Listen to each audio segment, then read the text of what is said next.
Hi, I'm Andy Jones, content editor of Plaid's online education program, Let's Paint. Today in the Plaid studio, we're going to do a studio lesson, which is a deep dive into one specific subject.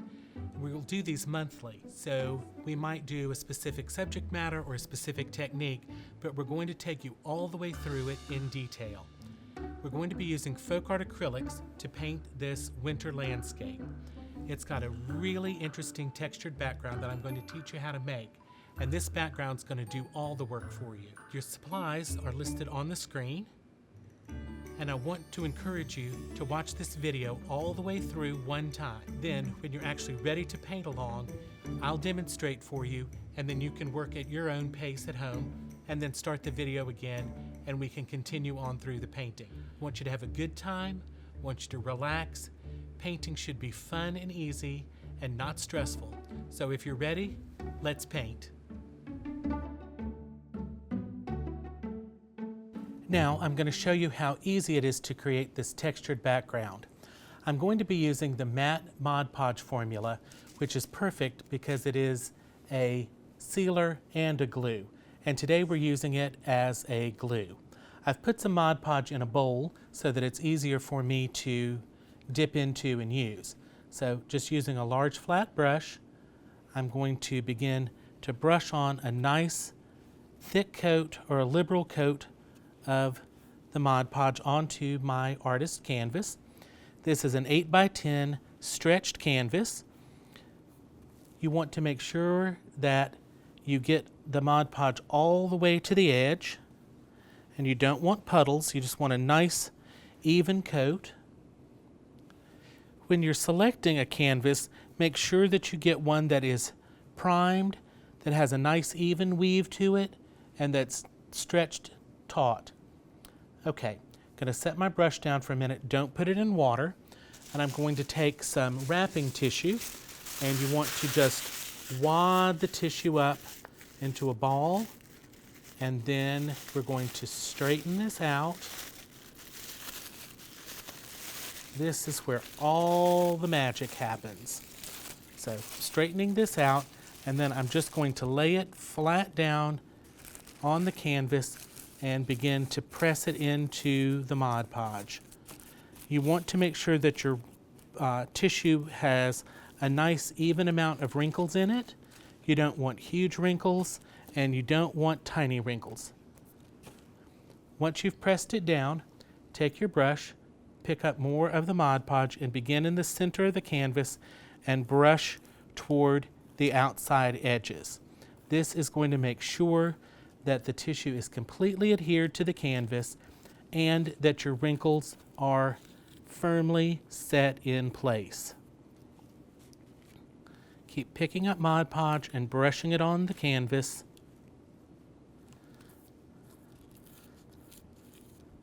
And no two canvases that you prepare will ever be the same, and that's what makes this interesting. It's super easy to do this, and it's going to make painting your landscape so easy. So I'm just going to brush back over this to make sure that we have any big bubbles out. And if you have one, you can just kind of pick it with your finger and press it down with the brush and the Mod Podge. Okay, the tough part's done. So now you can stop your video and let your canvas dry, and when we come back, we'll move on to the next step.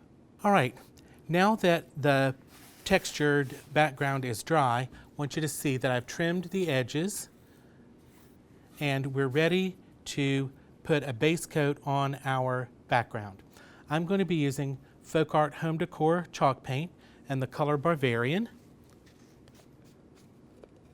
So just let me pour some out on my palette. The FolkArt Home Decor chalk is a nice, very thick paint. And this color is a soft yellow, which is going to be a great complement to the purples that we're going to use in our sky. So pick up the FolkArt Home Decor chalk on your large flat brush and just begin to apply the color to the background. Now you're going to have to work it into the texture to make sure that you cover both sides of every wrinkle. So kind of use a crisscross motion, making little X's. And apply an ample amount of paint to the surface. You shouldn't have to work to get this to cover. But this background texture is super easy to apply, and it's going to make your painting so much more interesting. It'll also make it easier, and I'll show you some tricks once we get into the painting about how to make the background work for you. So just cover the entire canvas with this,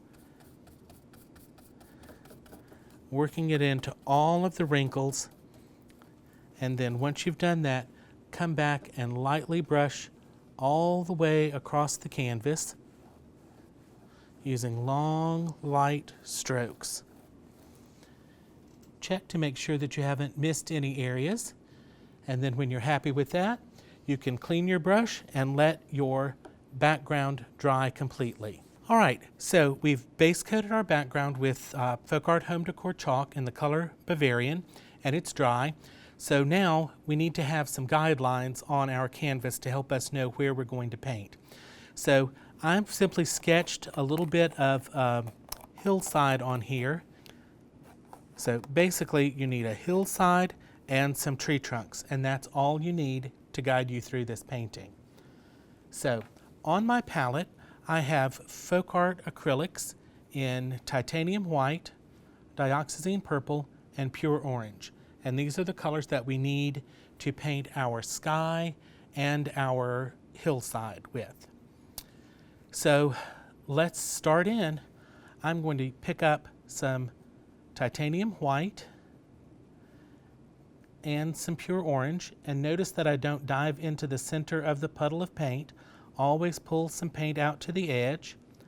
Do not put your brush in water to begin with. You don't need to do that. All that will do is make your paint thin, transparent, and take longer to dry. So I've made a very pale orange color, and I'm just going to turn my canvas upside down, and I'm going to use the chisel edge of the brush, and I'm going to just begin to scrape this color on right next to the horizon line, and then using a scrubbing motion, work this color up into the sky. Now you can see I'm not taking a long time to do this, and I'm not worrying about it. You just put the color on and scrub it up and let the color fade out around the edges. Make sure that while you're scrubbing this color out, you notice I've not picked up any more paint, so there's a very little paint left on my brush. And I want to be sure to have an irregular edge to this color. That makes the next application of color easier to blend into. I want to reinforce this glow in the sky, so I'm going to pick up some of the original pale orange color and add just a little bit more pure orange to it, and just mix the color on the brush right there on the palette. So again, not much paint on the brush, and I'm going to come back into this area, and I'm just going to intensify that orange glow. Pat the color on and then scrub the color out. Small amount of paint on the brush, and make sure that you have a nice irregular edge. All right, I'm going to wipe the brush on a paper towel, grooming the brush back to a nice flat brush stroke, brush shape. And I'm going to pick up titanium white, move to a clean spot on the palette. I'm going to pick up some dioxazine purple, and I'm going to make a nice light purple color. Not all skies have to be blue, and purple is the complementary color of yellow, which is our background, so this is going to make the painting more exciting and more dynamic. So pick up the paint on the brush, and we're just going to start along our hillside line, and I'm just going to scrub this color into the background, and as I start to run out of paint, I'm going to move just a little bit over the orange that I had put on there, and you can see that there's still orange showing through even where I'm just scrubbing this purple color on. because I'm just allowing this to blend together. Pick up a little bit more color when I've run out of paint. And you see, it's just that easy to scrub the color together. If I need to, I can pick up some more white, some more purple, make this light purple color again, and just continue to scrub this color onto the sky. Just work it in, scrub it around. You're not going to mess this up, don't worry about that. Just apply this light purple to the background. You can make some more. This brush mixing is really easy to do. Notice that if you just pay attention to what you're doing on the palette, you can make the same color over and over and over again. It's very, very easy. So just brushing this on. I'm going to brush this down over the orange, but you can see I don't have much paint on the brush, so I'm not getting a lot of purple down into my orange. Okay, I'm going to set the brush down, and I'm going to pick up a spray mister bottle that just has water in it, and I'm going to give the canvas a very light spritz of water, and I'm going to take a shop towel. Make sure that you have a shop towel and not just a regular paper towel, because a regular paper towel can have some lint in it. But I've just formed a little ball, and I'm just going to very lightly rub the canvas, and this will help soften the purple and the orange together, actually letting the rag do the blending. It's going to take some of the color off, and you'll see a little bit of the yellow background come through. But that's a super easy way to blend some color together. Now I'm going to pick up a little bit more dioxazine purple on the brush, mix it in with the white there. So I want a little darker purple, but not too dark. So mix that together, and then just going to brush that along the top and down into the sky area so that you get some variation in the sky of your painting. And this textured background makes it super easy to create a beautiful sky effect. Okay, I'm going to turn my painting around so that I can get a better look at it. And I think that's just fine. If you think that you need to blend some more on your canvas, you can pick up your shop towel and come back and just blend a little bit. If it feels like it's drying on you, take your spray mister bottle and you can just lightly mist and then rub the color, and that will let you lighten the darker purple color. You're just not going to be able to mess that sky up. So the sky is done, and I'm going to start to develop the hillside. So I'm going to take some of the white and the dioxazine purple. I'm just going to add a little bit of ultramarine blue to my palette so that we can start to add another color to our painting. So into my soft purple, I'm going to add just a little bit of ultramarine blue. And then we're just going to brush that along the top of our hillside. And then lightly scrub this color onto the land.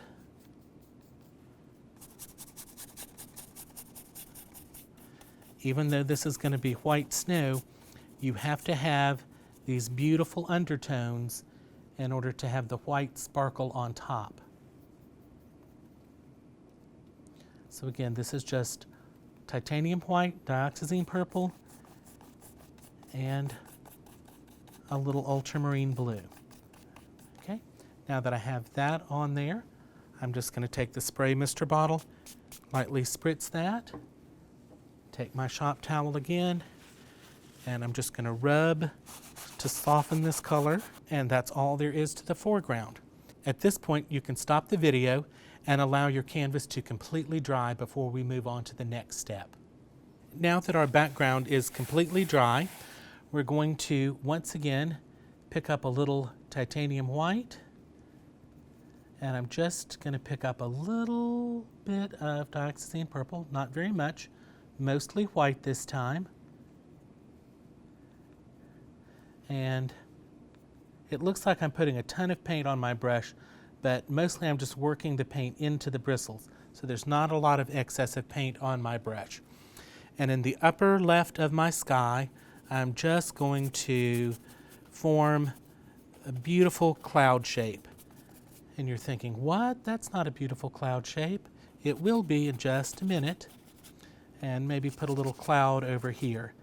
Notice that I'm scrubbing the paint on, trying to have a nice irregular edge to it. Then I'm going to take my mister bottle, lightly spritz with water. And so I'm just going to take my shop towel and soften the edge. And it's just that easy to blend the clouds into the sky. Don't keep messing with them. Just put it on there, soften the edge, and leave it alone. The next thing we're going to do is add some more colors to our palette because we're going to start painting some trees. I'm going to have some sap green and some true burgundy.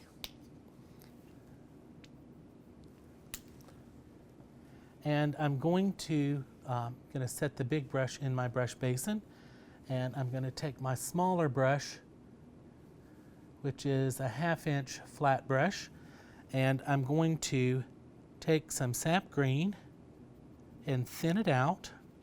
I'm going to add some true burgundy to it, and I'm just brush mixing these colors together. Red and green are complementary colors, so they're going to make a nice dark color. I want this, I don't want it to be brown, I want it to be a really, really dark, dull green color. So I'm going to add some more water to this. So I want this to be nice and thin. Always blot your brush and then add it to your puddle of paint. So thinning this out, adding water to make a nice loose puddle of dark green paint. All right, I'm going to blot my brush on my paper towel to take the excess color off the brush. And then I'm going to paint the two trees that you see here in the background. And I'm going to start with the taller tree, and I'm going to paint the trunk of the tree. And I'm just tapping the trunk with the edge of the paintbrush all the way down from the top of the tree to the base and then back up. Super simple to paint a tree trunk. Then I'm going to move over to my next tree, which is a little shorter tree, and we'll start it here and just tap down to the ground and then back up. So far nothing difficult. Now we're going to start to apply the branches to the tree. So I'm going to use the corner of my brush, and I'm just going to tap and dab until I make a nice little tree top, just like that, and then start to dab a little bit out to the side. I'm going to turn my brush flat now that I'm wider than my brush is, and just start moving down, and we're just going to dab these little branches on. If you need to, you can pick up some more paint, blot it on your paper towel, and come back to your tree. Start in the center, move out to the edges, make some of the tree branches go up, others of them can tip down at the edge, but you're just going to move back and forth across the tree. Don't fill it in completely solid, just move back and forth, making your tree branches. If you don't like your trees, don't worry about it, because we're going to set them into the background. And think of these as practice trees, because these are going to be almost hidden, and then we'll paint some more trees the same way in the foreground, and you'll paint those much better because you will have already had a chance to practice. So just keep dabbing the branches on until you get to the dividing line of the landscape, that's the hillside, and stop your tree at the hillside. Moving on to the next tree, load our brush, blot the excess paint off, and then we're going to start again at the top, just dabbing a little bit till we make our tree top as wide as our paintbrush. Then we'll start dabbing the branches on this tree. You can let them overlap the other tree and just move from the center to either side, dabbing, changing the direction of your brush.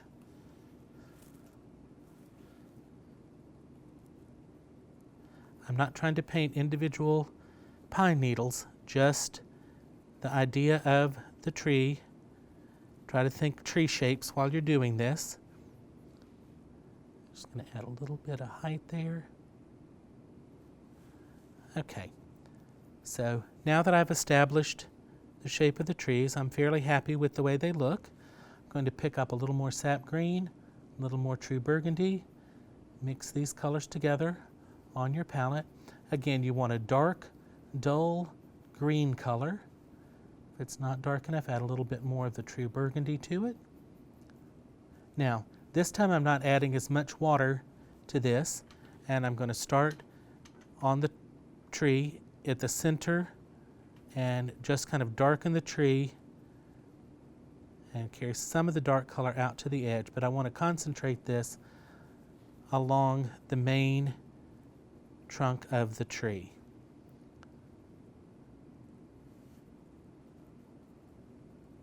So you can see how this is already starting to look a lot like an evergreen tree.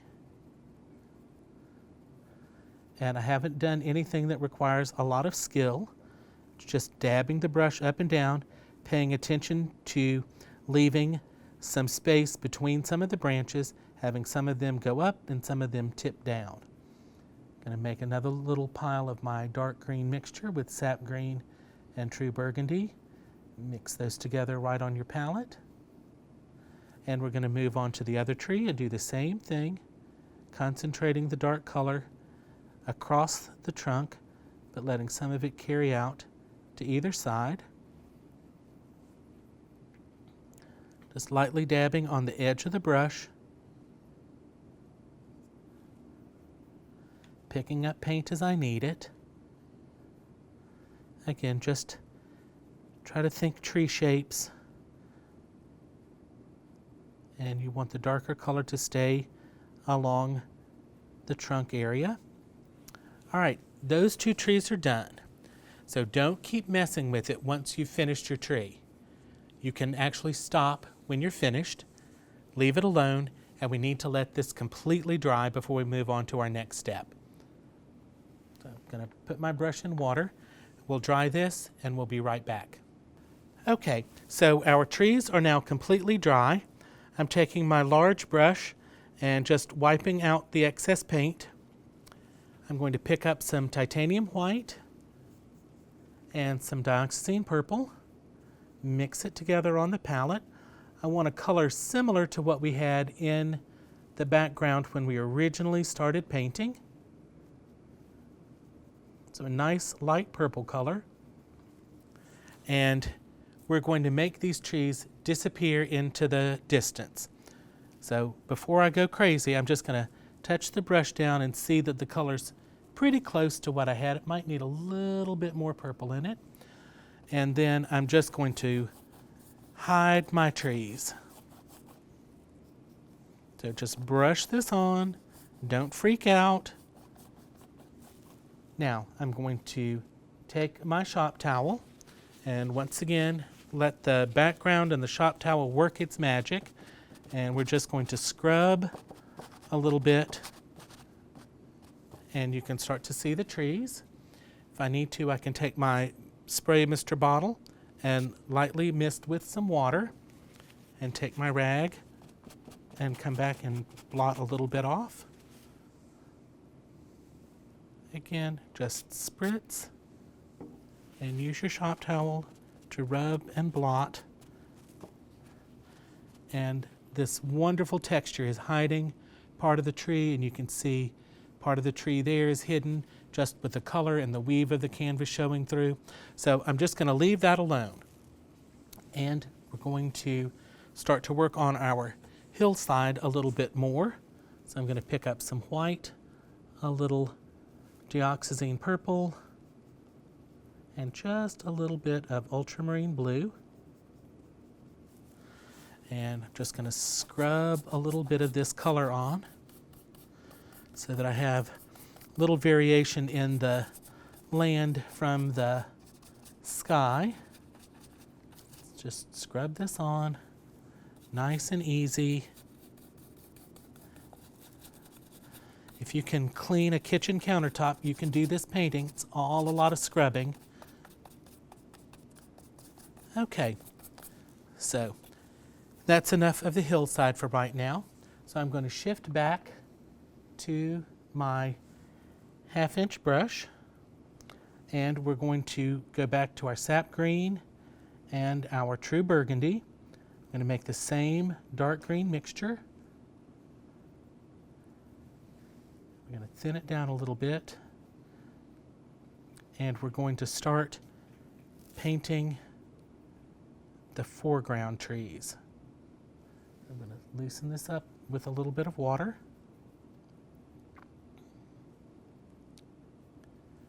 And I'm going to start over here and paint in the tree trunk just like we did before by starting up on the chisel edge of the brush, and I'm just going to tap down. Now this is planted in our hillside, so I'm coming down below the line. Just move back up. Come over here, and we're going to overlap the background tree, which will push it further to the back.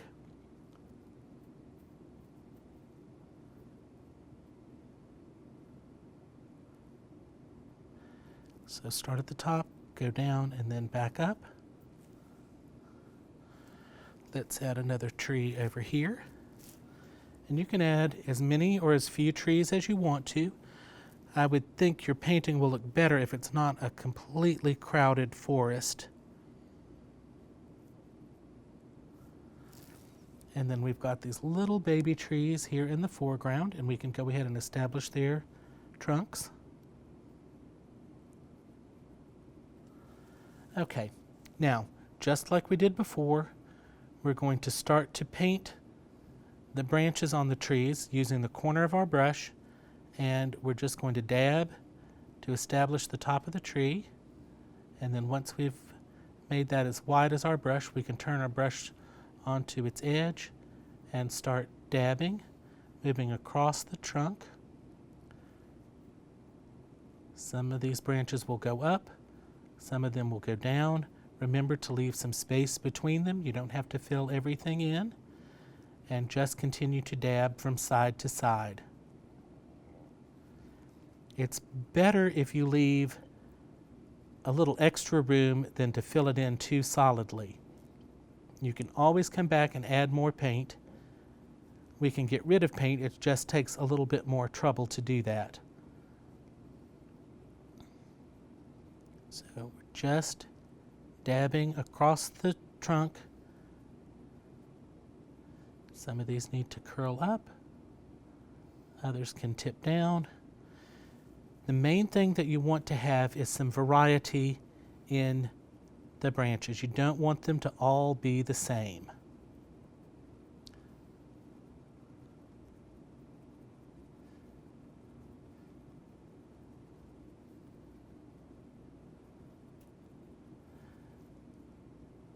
So just casually paint the tree. You can move over to this tree next and start on the corner of the brush, and then just moving from side to side, dabbing on the branches.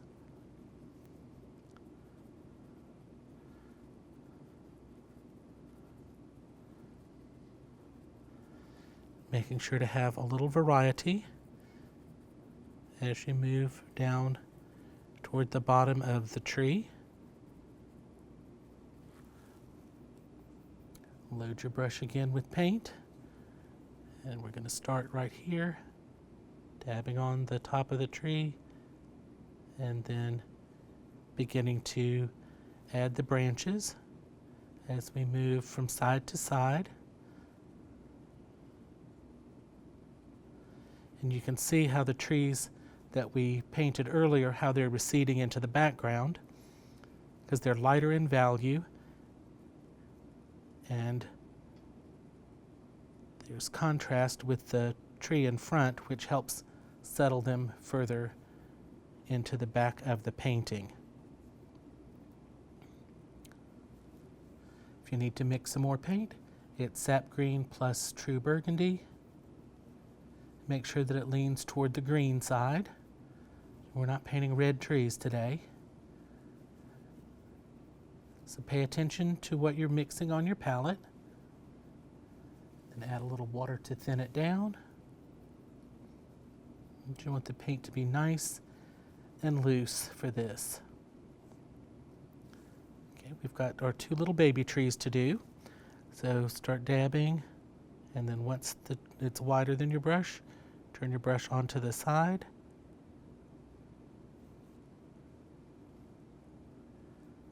And just dab, dab, dab.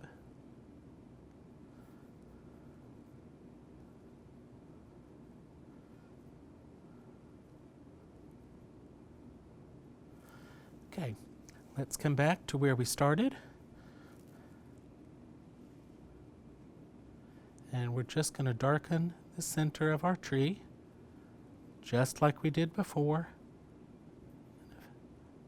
We need to make some of those branches a little wider. We can do that. You just don't want to fill in the spaces between the branches.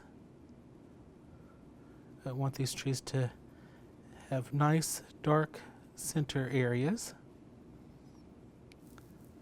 Come over here, and again, I'm just going to kind of fill in and darken.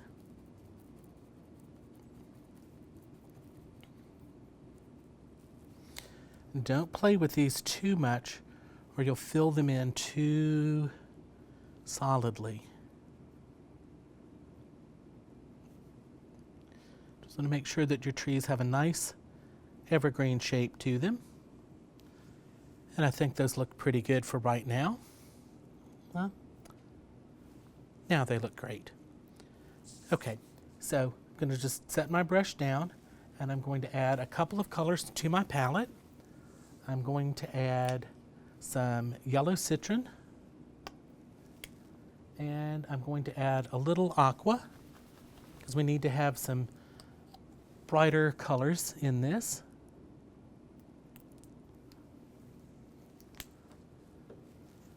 So I'm going to clean my brush out of the dark green.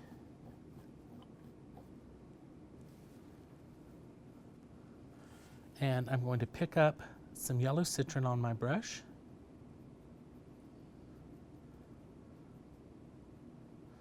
Not too much. Notice that I try not to overload the brush.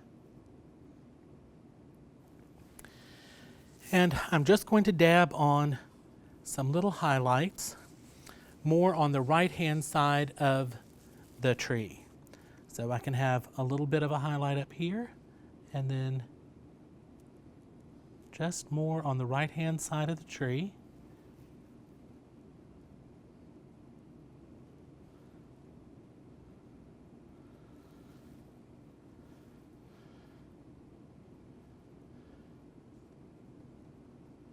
You don't want to worry these too much. You're just adding some highlights.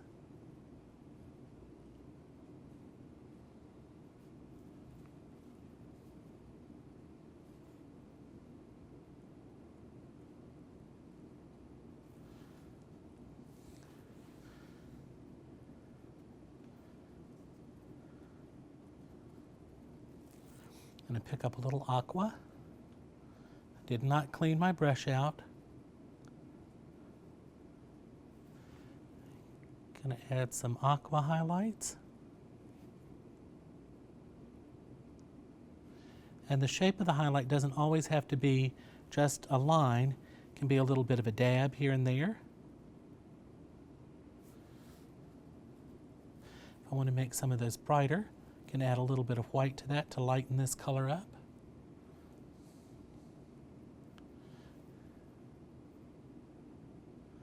Oh, that's looking really nice on these trees.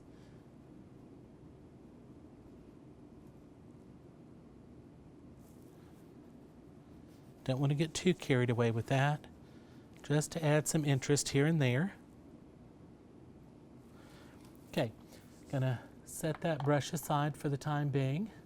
Gonna pick up my big wide brush again. Gonna wipe it out, blot it well on a paper towel, and we're going to begin to develop the snow on the hillside. So loading it just with some titanium white, and I'm just going to begin using the flat surface of the brush to skim some really nice white onto the painting.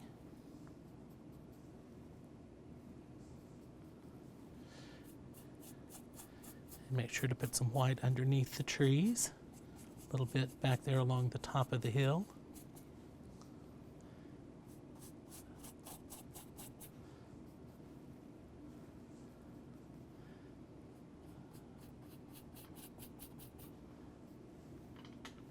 You're mostly just skimming this paint on using the flat surface of the brush.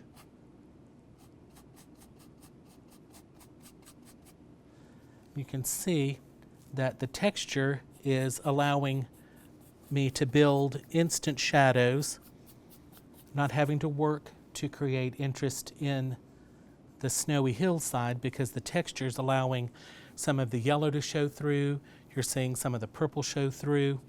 Now, to set our trees a little bit more into the snow, I'm going to turn my canvas around so that the sharp portion of the brush is away from the tree and the more feathery side is against the tree. And I'm just going to scrub a little bit, letting a little bit of the white come up onto the tree, and you can see how that quickly softens and settles the tree into the hillside. So just basically planting our little trees right into the snow. That's an easy, quick way to marry the trees into the snowbank. Okay, let's turn that around again and see where we might need to put some brighter, stronger highlights on there. I think right in this area could stand to use a little more paint. The more paint you use, the more you're going to fill in the texture, but you'll get a nice bright white highlight. And a little bit there. Uh-oh. Just noticed something that I'm not really happy with, but it's not a problem because I'm going to simply take my mister bottle. I lost the top of my tree there, so I'm just going to spritz a little bit with water and take my shop towel and clean him off, just like that. And if I need to make him a little bit darker green, I'll clean my brush out and add some of my dark green back so you can see nothing's ever really messed up. Sometimes you just have to go back and touch it up a little bit. But it's very easy to do because you already know how to paint the trees. So we're just going to start in there.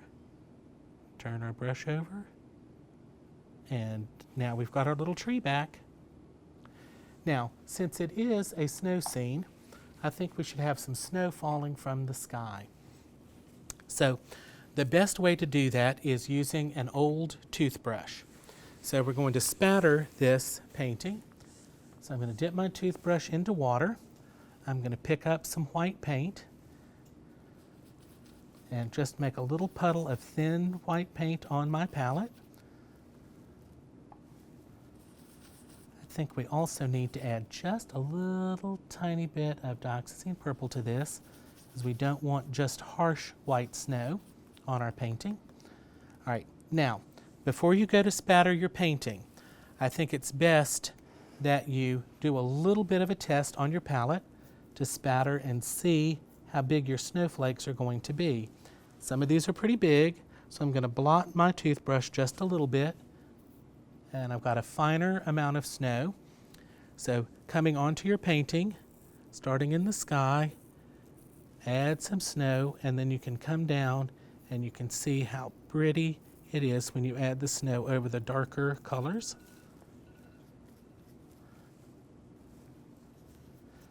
Just continue to add a little snow. You do want to have some variation, have some that are larger flakes and some that are smaller flakes. What you don't want to do is to turn this into a blizzard. So pay attention to how much snow you're adding and how big the little flakes are.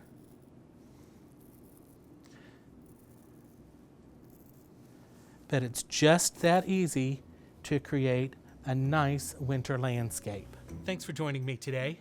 I hope that you'll like and follow Plaid Crafts on all social channels so that you never miss any of our educational postings.